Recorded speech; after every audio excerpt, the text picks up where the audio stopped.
presentation. Oh, okay. All right.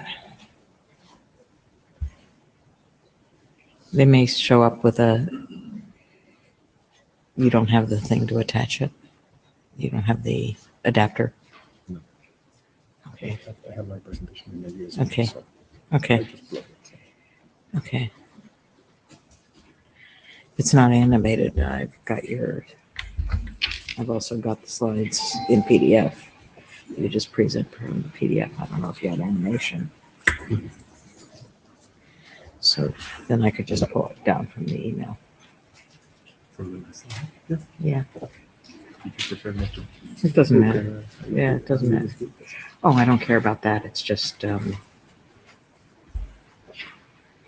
just thinking which is faster for the changeover. Okay. All right. And all right, it's 3:01. I guess we will go ahead and get started.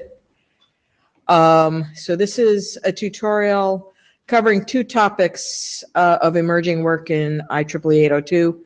So I'll do the first part and then switch over to Juan Carlos for the second part. The two topics we're covering are local address use and privacy.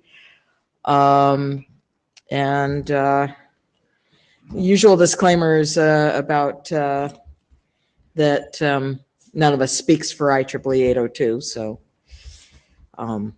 these are our opinions. Okay. So I'm going to be talking about the IEEE 802 work on MAC addressing, and that's providing some structure to the local address space and providing for address distribution. I'm Pat Thaler. I'm chair of the Data Center Bridging Task Group, which also handles the addressing work, and a distinguished engineer at Broadcom. I'm also IEEE 802 vice chair, but I didn't put that on here because it's not as relevant to this topic. Okay, so this presentation is going to give you an overview of IEEE 802 MAC addresses and why we're doing some work on local MAC addresses. So IEEE 802 defines universal addresses and local addresses. So universal addresses are supposed to be globally unique. The two types of addresses are both 48 bits or 64 bits. We have both kinds defined. I'd say the vast majority of addresses actually in use today are from the universal address space. By the way, in some cases, they're called global addresses, so I might slip up and say global addresses as well. But universal addresses is the more usual term for them. The universal addresses have the UL bit set to 0, and they're called an extended unique identifier. That's a term that came along later. So, but you'll hear EUI 48 or EUI 64 depending on the length.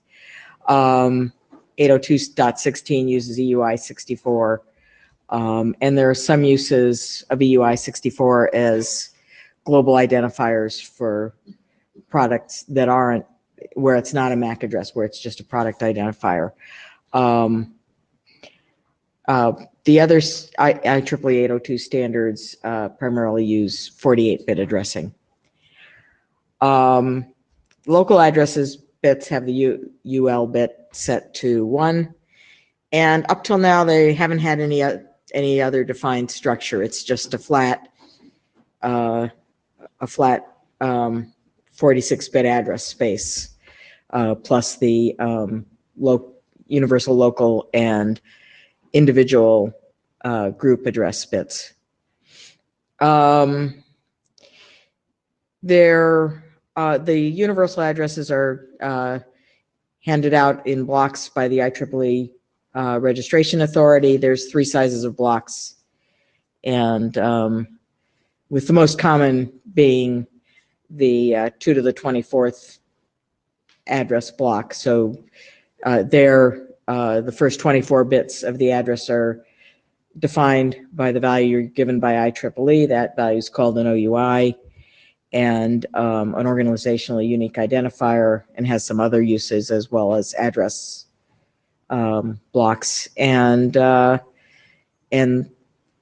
other 2 sizes are 2 to the 20th addresses and 2 to the 12th addresses, just so that if somebody only needs a smaller amount of addresses, we don't consume all the address, the full block of address space to give them some addresses. So let's see, the IEEE assigned bits include the universal local bit and the individual group bit. So the objective is to have this address space last at least 100 years. So MAC address consumption has been ramping up over time. When MAC addresses were first created, a company might get an address block and use it for years and years. As we started approaching this 2000, MAC address usage was on pace to last for centuries. But then we started putting addresses in things like this, and in TVs and in Blu-ray players and all those other fun things, printers, in some cases there's multiple addresses because they have multiple ports, and so that really picked up the pace. But even still, so at that rate of usage, it still looks on pace to last for 100 years. So that was a big uptick in usage, but not anything worrisome. Now we are starting to put network ports on things, on sensors and actuators. We've got LED lights that are getting power and control over the Ethernet cable. They use power over Ethernet, which can provide enough power to run an LED light, and some sensors and things, as well as the network. And some of these things are even disposable or short-lived devices. There's some medical sensors, for instance. And some things are virtual. You know, there's a lot of virtual machines that want MAC addresses. So when we start using MAC addresses at that rate, we can't do a global MAC address for every one of those things.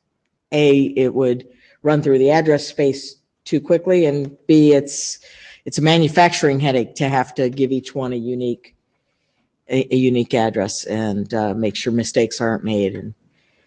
So how do we enable using local addresses without having users or administrators have to configure an address in each device when they get it?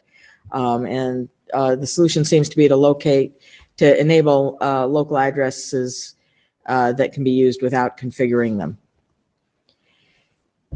So in order to do that, we want to have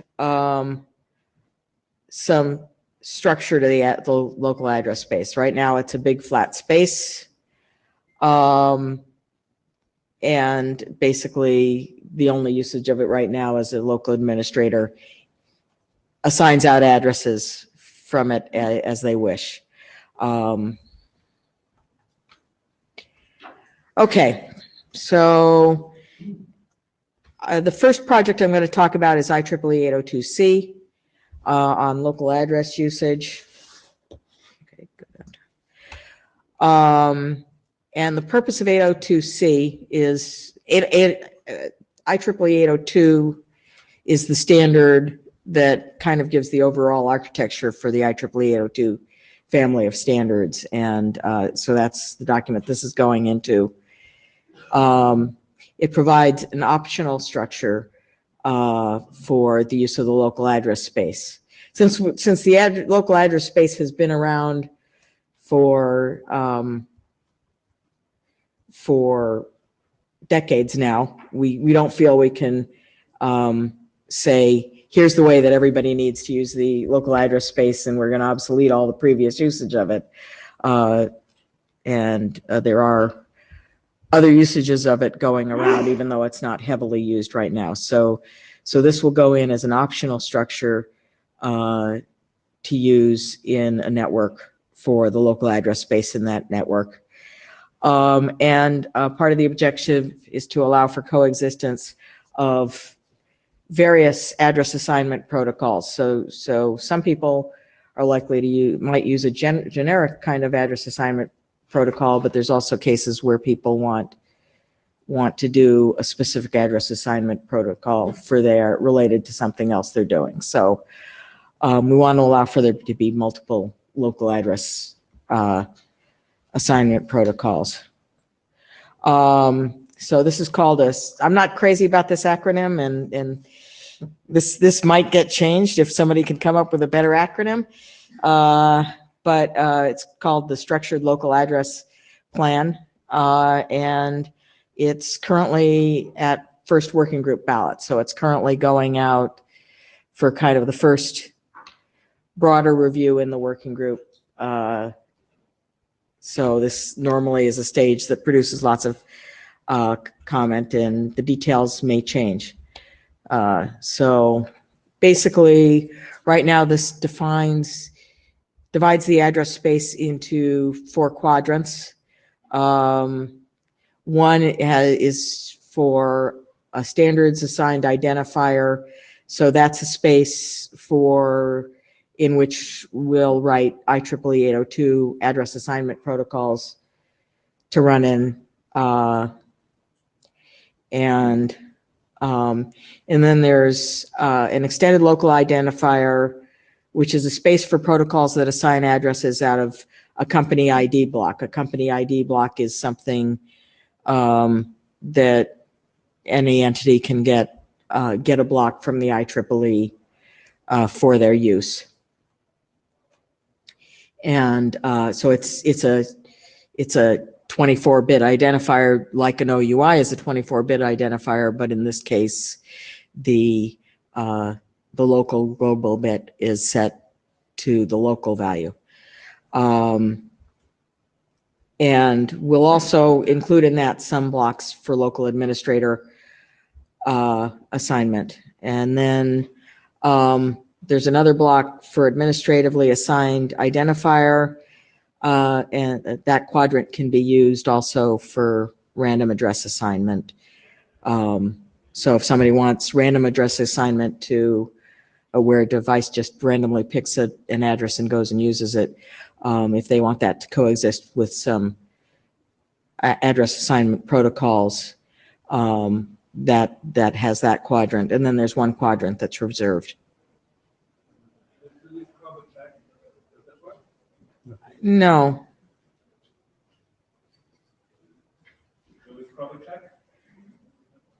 I think that one worked. Yeah. Okay. I just wanted to ask, how much space do I have for random assignment? That would be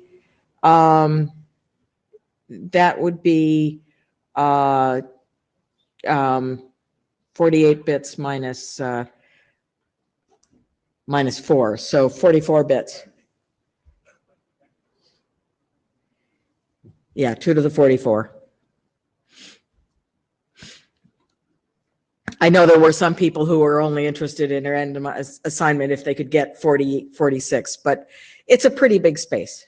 The other project is IEEE 802-CQ. We're in the very early phases of. This project is multicast and local address assignment.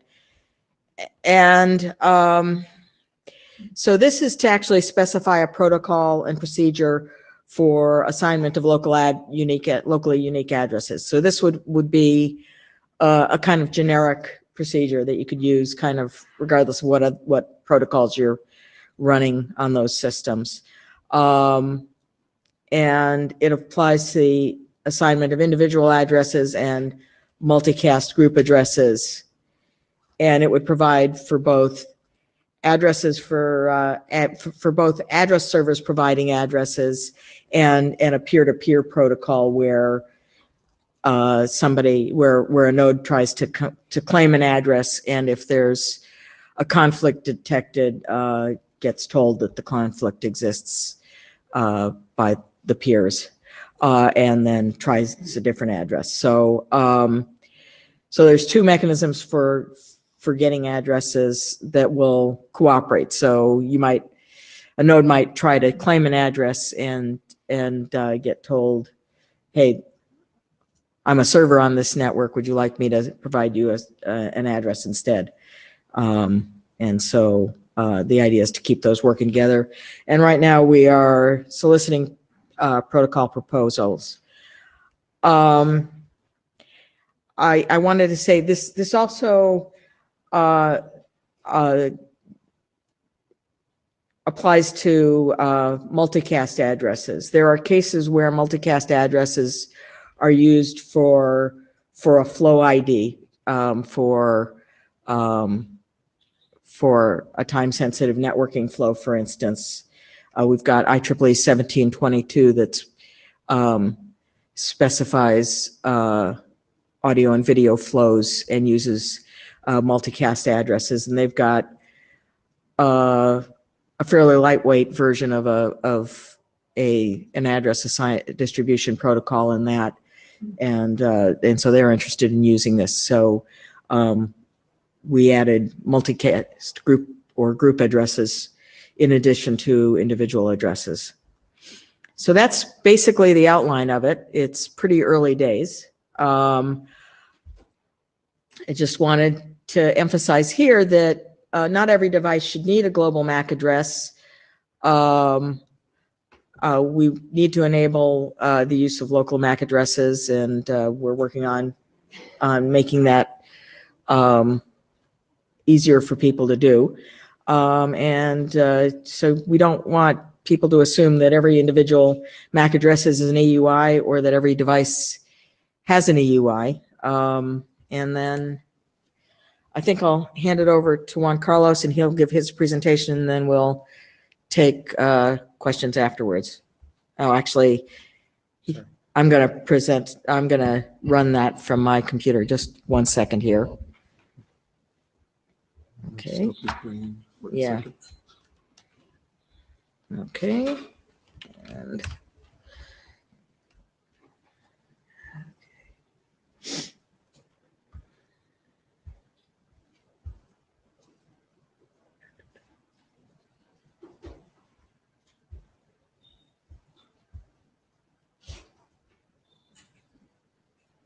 I want that other one open.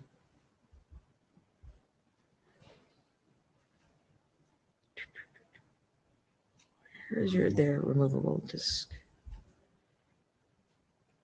There. Okay.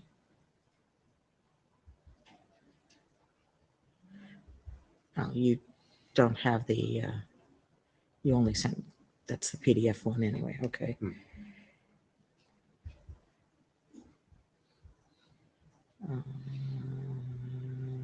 Where's the thing to get that out? There. Okay. Yep.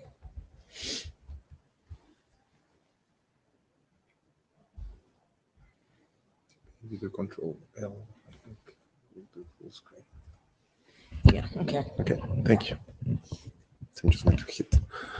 So hi everyone. I'm Juan Carlos Zúñiga. I'm going to present the second part of the tutorial on emerging technologies in 802. And my presentation is around the privacy recommendation project that we started in 802, actually in coordination with IETF. So I am here, the co-chair of the Internet Era group, but I was also chairing the privacy group in 802. I'm also working with the Internet Initiative of IEEE as an advisory member, and my affiliation is with Sigfox as a senior standardization expert. Oh, thanks. So I like starting with this quote from Olaf Kolkman, who's the CTO of ISOC, because it's interesting to first take people out of the technical context when we talk about privacy. He was asked the question once he was, I think, visiting a lab in Africa, when one of the experts asked Mr. Kolkman, do you think we can opt out of the Internet of Things in the future if I don't want my data to be available? And his answer was probably not. The truth is we are connecting more and more things, people, devices, and information is flowing all over. So we have to do this in a very conscious manner if we don't want to run into trouble in the future.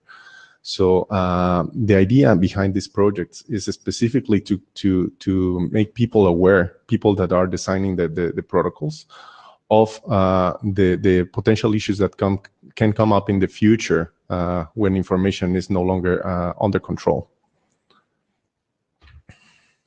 So, well, Pat has already started talking about 802, but just a quick reminder for those of you that are not familiar. 802 is the group that is working on the lower layers. So you may be familiar with Wi-Fi, Ethernet, Zigbee, Bluetooth, all those brand names came out of IEEE 802 projects, and they are usually assigned a number, so 11, 3, 15, and so on. These groups normally define layer 2 or layer 1 technologies. We work together with IETF to define the rest of the stack, and then also with W3C to define the application in upper part of the stack. These three organizations work together not only to define these protocols, but also in the privacy side, we are coordinating efforts. So where everything started, I should say, well, privacy has been discussed for a long time, but there was really a peak in 2013 after, of course, the Snowden revelations and different issues that started happening. So IETF and IAB announced basically had a formal position against the privacy threat for pervasive surveillance. Then we had a workshop between the three organizations on strengthening the internet, and we discussed the different things that we could do in each one of the organizations. We created, well, there was already an executive coordination group between IEEE and IETF, and we have a topic coordinating privacy issues, and this is from 2014. And we also gave a tutorial to the IEEE 802 community on pervasive monitoring. Out of that tutorial, basically, we created a group of privacy in IEEE 802. Coming back to what exactly we mean by privacy, we have to understand that this is basically more philosophical, if you will, but we have to focus on the individual. So by privacy, we don't mean we are going to defend organizations. We're not going to defend infrastructure. We're not going to defend a device. We are going to defend not only the user of the device, but individuals that can be surrounded by devices that may or may not belong to them. So that is something that we have to keep in mind. It's all about the individual. Then our discussion can very quickly turn into a legal, political, or philosophical discussion. We have to keep technical. So we define protocols in these organizations. We define internet protocols. So we have to understand what exactly are the issues that we have to attack. And this is, first of all, identifying the privacy threats, and then mitigating those threats one by one. And then basically that way we don't get into what is the reason of the threat, where it was the threat originated, if it's legal, if it's not legal. We know that in some legal frameworks, or actually in some countries, for instance, what is legal in another country is completely legal. However, the same device will probably be shipped to both countries or will travel with the same individual to both countries. So we don't want to get into those discussions about legality or political reasons for doing or not. We just want to concentrate on defending the threats regardless of the intention of the attack. by threats. This is just a subset, but it gives you an idea of what we mean. It's identification, correlation, secondary use of the information, disclosure of this information, excluding the information, surveillance, so monitoring individuals, compromising the stored data, the intrusion, and the misattribution. So I'm going to concentrate on the first two, identification and correlation, because those are the ones more relevant for IEEE 802. And for identification, we started working on this threat of tracking Wi-Fi mobile devices, and you might have heard that there were some issues where MAC addresses of Wi-Fi devices, primarily from mobile phones, were used to profile individuals without their knowledge.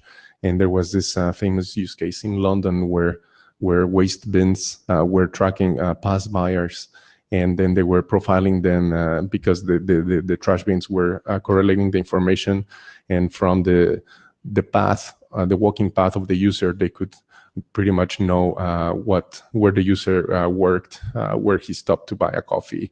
If it's in the city of London, most likely what kind of income he would have, what kind of age range. So the moment you know age, income, where you work, and where you live, it's pretty easy to find out who you are talking about, even though they claim that they didn't have a specific name attached to each individual or each profile. So that project actually got stopped, but that shows you how easy it is to basically build a system and start tracking people. We know those systems exist today in different frameworks, in public places, airports, and so on. The way it works is not only, as I mentioned, keeping track of the address, but also correlating with other metadata or information from the user, like the walking path, where he has been in the past. In the case of Wi-Fi, phones also broadcast the SSIDs of networks where it has been connected in the past. So you most likely have in the SSID, in the clear, the name of your organization, the company you work for, or your home, etc. So we definitely don't want people to know that a user is not at his home, or that he has or worked at a place, or he visited a coffee shop in the past. So the way we do that is by identifying what are the PIIs in the Internet of Things in this case. And PIIs are well known. It's personally identifiable information, and are well known when we talk about credit cards, medical records, IDs, passports, and so on. But when we start talking about the Internet of Things and all the new technologies, it's an interesting question. Would a light bulb create a PII? Would a microwave oven? A trash bin? Well, if it's in the middle of a street, probably not. But if it's a light bulb in a household, in a small room where, next to a baby, and the baby, the moment the baby is going to sleep, always the light turns from on to off, always at the same time, we are revealing information. If that type of information is traveling on the internet, we have to be aware that it may be misused. And again, it's not necessarily to the owner of the device, but the way the device is used. If someone is monitoring a house, and then they know that the shower went on, or that all the rooms of the house are off except for one, that's information. It's valuable information that we don't necessarily want to disclose. So we are talking about applying the privacy by design principles, and these are some principles that have been discussed in the past, and are pretty generic, but we try to make them specific for our protocols. So one of the principles is we want to be proactive, not reactive. So basically we want to predict, or as much as possible try to attack or defend the threat before it takes place or it's too late. We want to have the privacy as the default setting. So we don't want users to become experts in configuring their devices. We want the devices to be privacy enabled. We also want to have it embedded in the design. We don't want to be an add-on that you may have to purchase to be privacy enabled. We want to have a positive sum, so we don't want to definitely disrupt the business model of the company or whoever is buying, selling that device, for instance. The full life cycle protection, so understanding the information that is generated by the device, where it's going to be stored, how it's going to be used. So not necessarily stopping at the device itself, but also understanding that in the case of IEEE802, for instance, MAC addresses, they travel and they are used in IETF protocols. So we want to understand what all the life cycle protection of this information. We want to be transparent, so make sure that individuals understand that this is happening or this could happen, and if ever they want to disclose their information, because that could be the case in, I don't know, medical tracking systems and so on. The user may want to decide to be tracked. We want to make sure that it's transparent and the user is aware. And again, keep it user-centric, so it's all about the user. The mitigations that we can use, and this is pretty generic again, so it's an 802, but also an IETF. Well, first of all, data minimization. So if you don't need it, you should not necessarily have it or produce it. So avoid as much as possible the collection, the disclosure, sensitivity, and retention of PIIs. Make sure, again, that privacy is the default in our protocol. It's not something that it's an option that we have to turn on. And we want to make sure that the user is allowed to opt out, or in this case could be opt in. You know, if we come back to the question before, does the user want to be tracked? I'm going to speak quickly about a privacy experiment we did in the IEEE and IEEE802 and IETF networks. We created a setup to test the feasibility of randomizing MAC addresses, and that actually became the permanent setup for both networks. So it is enabled now, so people can use freely MAC addresses without disrupting the network, and in both meetings. First of all, as I've already described, a Wi-Fi 802.11 devices expose their layer 2 address, which we think it's a PII. Well, it's actually a PII because it's globally unique, and it can be used to identify users. The way it happens, for those of you that are not familiar, is because, for instance, the phone, to connect more quickly, they scan actively for networks. So they continuously broadcast if the network is available, and by doing so, they disclose their identity as well as the previous networks that they have connected to. Some protocols in IETF make use of this information, like IPv6 address autoconfig, to create a layer 3 address. So that is again propagating even beyond the identifier, the unique identifier. We know that your organizations use this address or misuse actually this address. And at the moment, we thought that not all the solutions solve the problems. Now, fortunately, we see more and more operating systems and devices that do support the MAC address randomization. So I'm just going to quickly go through this because you already heard from Pat what a MAC address is, or how they are generated and how they are administered by IEEE. This is the structure. So Pat already talked about this. There's a first part that is assigned to an organization, and then the second part is the organization who uniquely assigns it to a device. So what we did is we have a paper describing the experiment, but we created this small software to run on Linux, Windows, Android, and iOS to allow the randomization of MAC addresses. And we experiment how it would work. And in general, there were simple rules like you don't want to change your address in the middle of a connection. You want to keep your address during the lifetime of the connection, not to disrupt the other protocols. But whenever you disconnected from the network, you would randomize again. And same thing when you were scanning for networks, so not necessarily in the connected state. We were able to randomize the address every 2 minutes, I think. So we carried out the experiment at IETF91 first. We created a separate network to make sure that we didn't disrupt our own network. we saw that it was quite easy to support just by tweaking the DHCP assignation and not running out of addresses, making sure that we are assign a shorter lease, DHCP lease to addresses that have the local bit set. So basically local addresses, in this case, random addresses.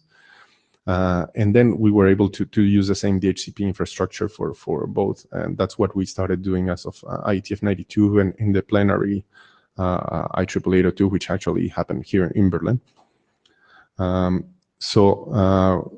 Interestingly, we saw that even though we were randomizing the MAC addresses, there were some IP addresses that were still being assigned to the same device, despite the fact that we were randomizing the MAC address.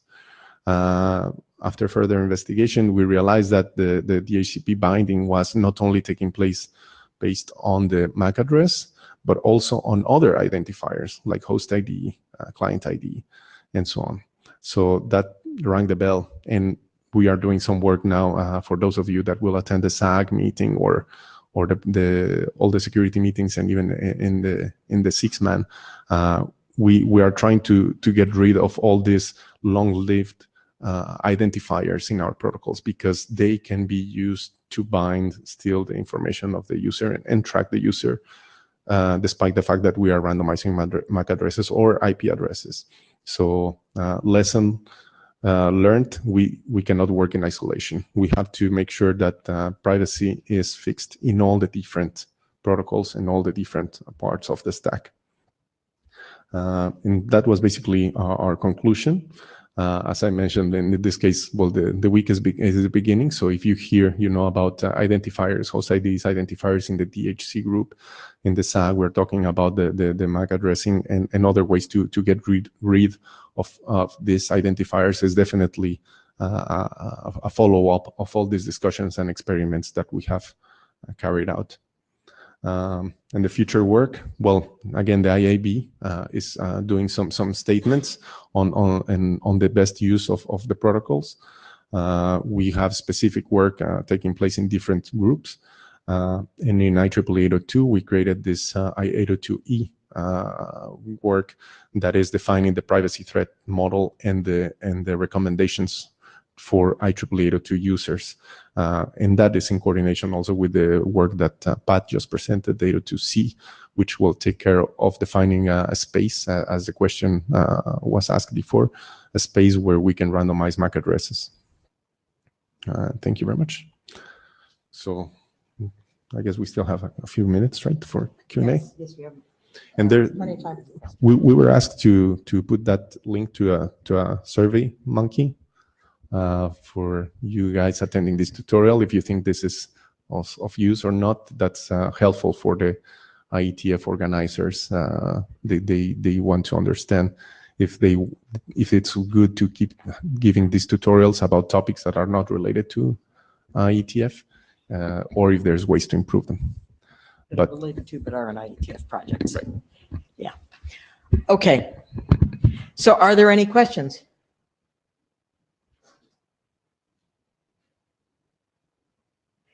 Yes, please come to the mic.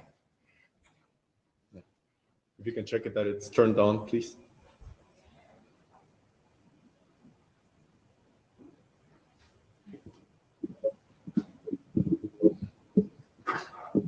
Now it's on. Yeah, good. Okay. Could you please state your name first? Yes. Thank you for the presentation, both of you. My name is Panos from Greece. I'm a policy fellow. It's my first meeting here. And I would like to ask you a question regarding the privacy that you said before. Here you are producing standards. So these standards are going to be used in all over the world. But the regulations about privacy and how to use the data for the privacy are not the same all over the world. They are different in Europe, in America, in Asia, and elsewhere.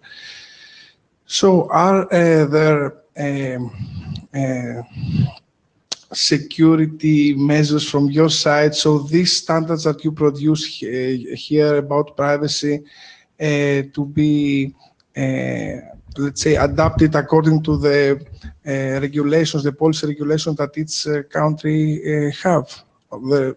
because each country, as I said, has different legal environment. That is my question. Thank you very much. Thank you. So the short answer is no, because it's very difficult. And as you say, there are very different legal frameworks in the world, and often they are even contradictory. So, and you know that the reasons for, one country tracking users may be completely different to the reason for another country tracking users, right? And this same standard has to be used in Beijing, in Moscow, in Washington, and in Ottawa, and in Mexico City, right? So we know that unfortunately that the reasons for tracking users in all those places are very different. And it easiest is to not basically take any party, just say, okay, well, we're going to make sure that this technology cannot be misused in the future. And then we don't want to get into the argument of whether this is going to be used by a governmental organization, by a criminal organization, by a commercial organization using privacy unfriendly, ways. So we want to avoid all those legal political discussions, and we just want to make it technical. So when you talk about regulations, complying to a regulation, that is different, because it could be, and that is when you design the system. Sometimes you have like legal intercept type of things, that are well known. When you define, for instance, cellular system, you maybe have to provide a hook to the enforcement agencies to track a call, for instance. Well, that's part of the whole system, but at least we don't leave a hole in which, without necessarily wanting to, a user can be tracked by an external system, right? So once you put the system together, you may run into regulatory issues, but I don't think that at the protocol level, this is something that we are going to face. Or give the individual the capacity, let's say, not to be tracked. It's not a part of the protocol, I assume. Yeah. So again, the protocol, what we want to avoid is ways to track people without necessarily the intention to do it. If you want to enable the system to have a legal intercept feature, well, then you define it, and then you make sure that it's worked in a way that it's correctly used and for the purpose that it was designed for in a closed system. The problem here is that these are internet technologies that are used left and right, and there are several implementations that can be misused. So that is the first. I understand. Thank you very much. Thank you. Lorenzo Colidi. So if you're building a client like a mobile... Can you state your name? Lorenzo Colidi. Okay. If you're building a client operating system, you have to weigh privacy against maybe other parts of the organization or of the team or whatever who are trying to optimize connection time by reusing previously used identifiers, doing things like DNA. And you're also trying to perhaps meet some enterprise requirements that say you must always be trackable on my network. Is there some sort of place where we're discussing those sorts of trade-offs? Because at the end of the day, if this doesn't make it into implementations by default, it's actually not going to go anywhere. And personally, I would like to see this. For example, I would like to see the mobile operating systems do MAC address randomization by default all the time. But there are system level challenges that you dodged right now when you said, when you build a system, you have to deal with some of these problems. But do we have a place where we're discussing these problems? Like, do you have something that I can show my boss and says, look, here's all the scary things that will happen to our users if we don't do address randomization, for example? So, well, I heard two questions. So, Yes. First, you were talking about the way we can make this happen in real commercial systems, for instance, and then that we did discuss solutions where we can make profiles, for instance. We understand that today's network, for instance, when you connect to the hotel, you might want to keep the same MAC address when you connect to the hotel, because otherwise, if you pay for the the Wi-Fi through the week, they usually recognize you through the MAC address. So you don't want to change that MAC address. As long as you tell the user, well, do you want to keep the MAC address for this network? Then it's pretty easy to make a profile and then keep coming back to the same MAC address in this specific use case. And that can be used also for connecting to an enterprise network where you are also authenticated through the MAC address and so on. We had those discussions actually in the int area before, and Christian Witema had a proposal where he actually said that Windows 10 already supported some sort of profiling. It's not in the realm of us to define that profiling, but that discussion did take place at one point in time, and even in the, I think in our experimentation we were talking about ability to make profiles. So I don't think that there's a forum where we can talk about it. Did that result in a document, that discussion in int area? There was a presentation, and I think that the end result, well, Christian has a couple of documents. One of them is the DHC host ID, but that's more specifically just talking about this one issue. Probably in the introduction, he does mention, the overall problematic. But if I remember well, in interior, it was only slides that he presented. Okay. Yes. I'm Ed Barrowset. My question is whether it may be too soon, but if there's a way that you can generalize what you've discovered about trying to bring the possibility for privacy into protocols that we're working on here, are any things that you've observed that if you were going to say, if we had started originally with this in mind, we might have done it this way? But probably, if I understand the question, it'll be around the privacy by design principle. So I don't think that those were present in people's mind when we started working on these protocols, and furthermore, these protocols were sometimes used for local cable connections, and now they are broadcasting information with radio in the clear. They were meant for computers, and now they are being used in cell phones. So I think that if I understand your concern or your question, it'll be around the privacy by design, that we did not have those principles in mind, and we thought that of a closed system that did not have any risks, and all of a sudden those became risks. So we're trying to patch the system now, but ideally we don't want to create more risks in the future. Yeah, what I meant in particular was I've read a number of privacy by design articles and a book. How that applies to the creation of protocols that we might do here at the IETF is maybe a little less clear to me, generally speaking. And I was just curious if there were specific things, like you mentioned the long-lasting associations might be counterproductive if one of the goals is privacy. And it was that kind of more specific thing I was curious about.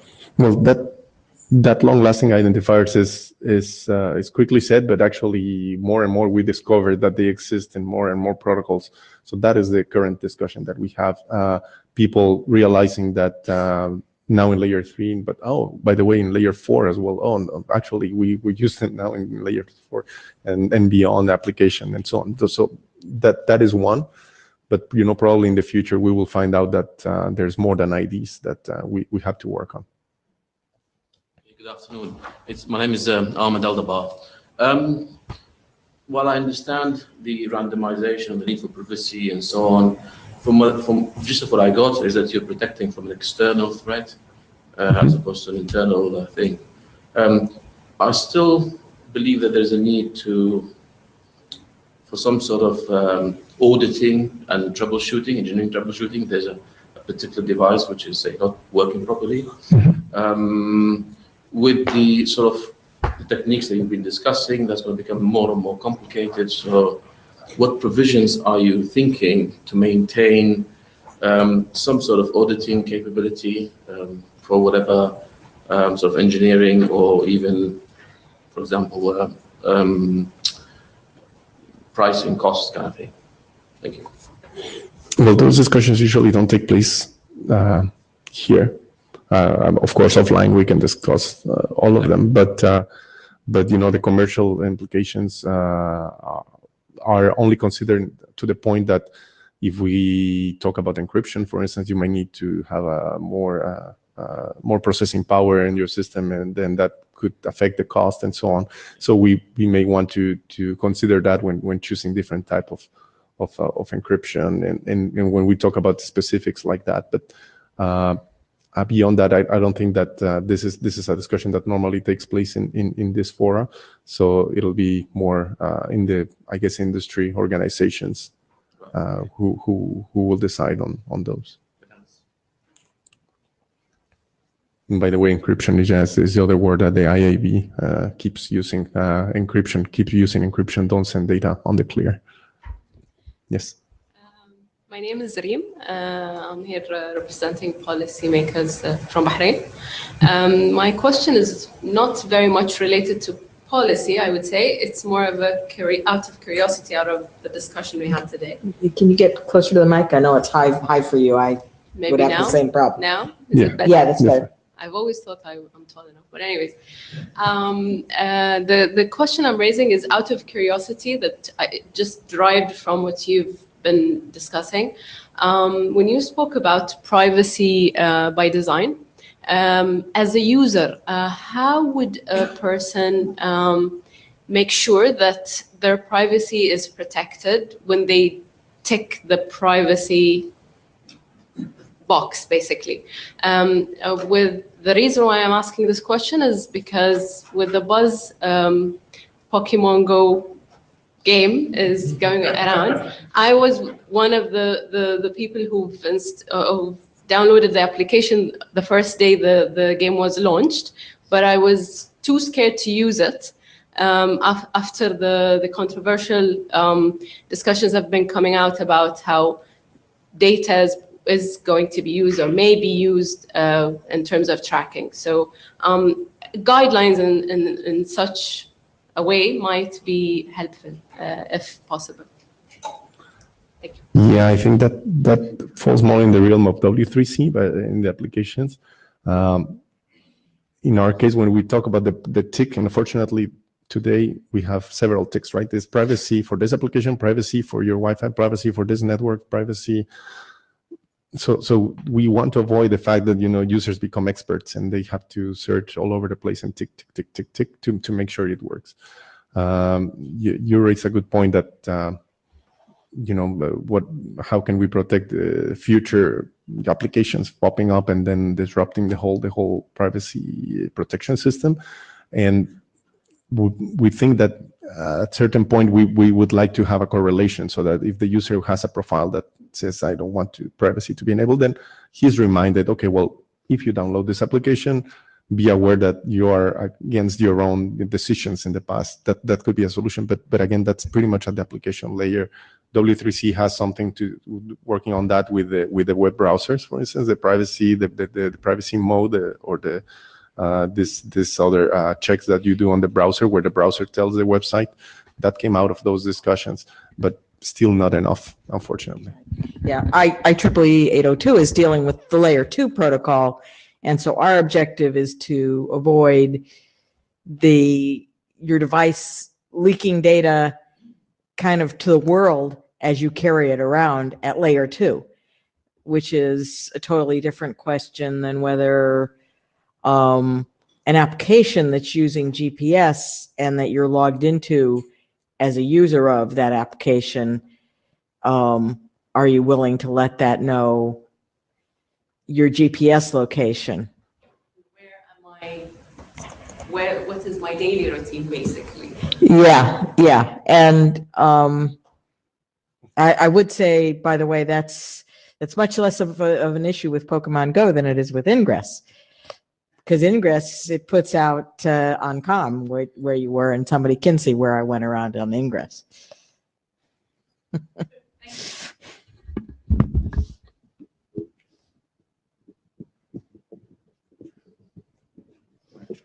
But that's also not today's topic, because that's not a layer 2 thing. That's an application thing. Lorenzo Coludi again. I would actually like to put in an impassioned plea for you to not ever say that, because To not ever say, sorry. not to say that the problem is a bit above layer 2, because and therefore cannot be solved at layer 2. And the reason I say that is that I think if we have strong security and privacy at the lower layers, it becomes much easier to build the higher layers to rely on that.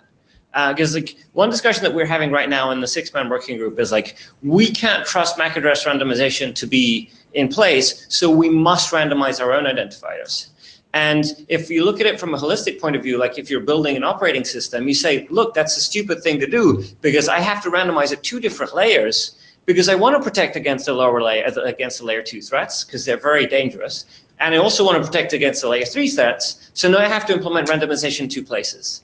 Whereas if I can rely on layer 2 randomization, it's way stronger than doing it on layer 3, right? There's a good reason why we don't implement checksums in HTTP, because it's done by, and so it would be nice if we could rely on this stuff being robust at layer 2.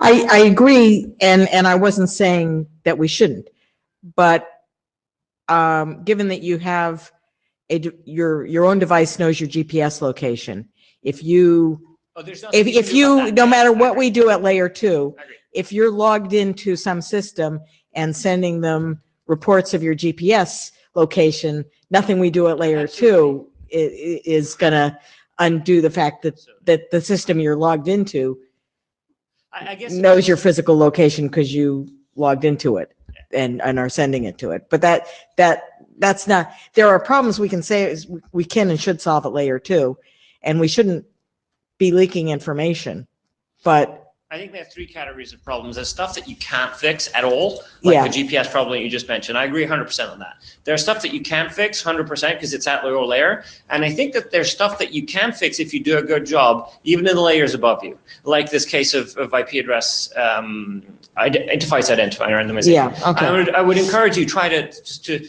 maybe think about those a little bit as well, because a solid lower layer security is always a better foundation in my mind than redoing it at the layer above. Sure. Yes. Hello, good afternoon. My name is Greg Mooney. I'm also a public policy fellow. We've been talking a lot about privacy, and there is also a similar concept, which is also equally very important for society, and this is anonymity. And I was wondering whether do you have a work strand on trying to protect anonymity as well, or is it something that you don't deal with at all? I think, I think we include it as part of the privacy. So definitely, if we want to keep users anonymous, then that's a way of providing privacy. There's different ways to do it. But I don't think we necessarily talk about the fact that anonymity, because as we said, sometimes we want to turn it on or off, or tracking or not. So we want to be a little more specific about that. But I think privacy, identifiable information, englobes, the fact that we want to keep anonymous users that are not aware of it. Thanks.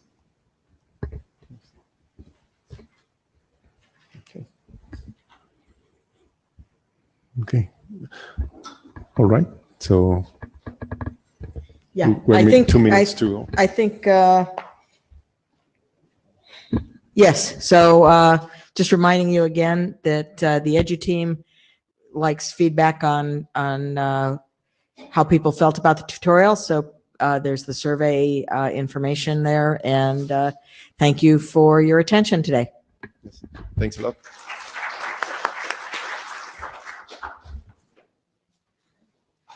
Oh, that was good. That was well timed. Thanks. Yes. I was a little worried there weren't going to be any questions. Thanks for the. I didn't get any about addressing other than the Well, it's part of it. It's a more boring topic. Yeah.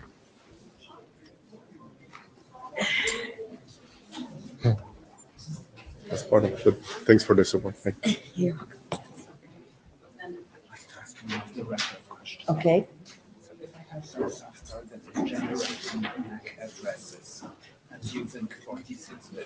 Yes. Hey. Yes. Yeah, I didn't have the IETF meeting for 7 months. I see that. So you're still doing peer-to-peer? It's a good reason You would have be a to not end up with So you need duplicate addresses with something that's assignable. and still there's the union. I am, but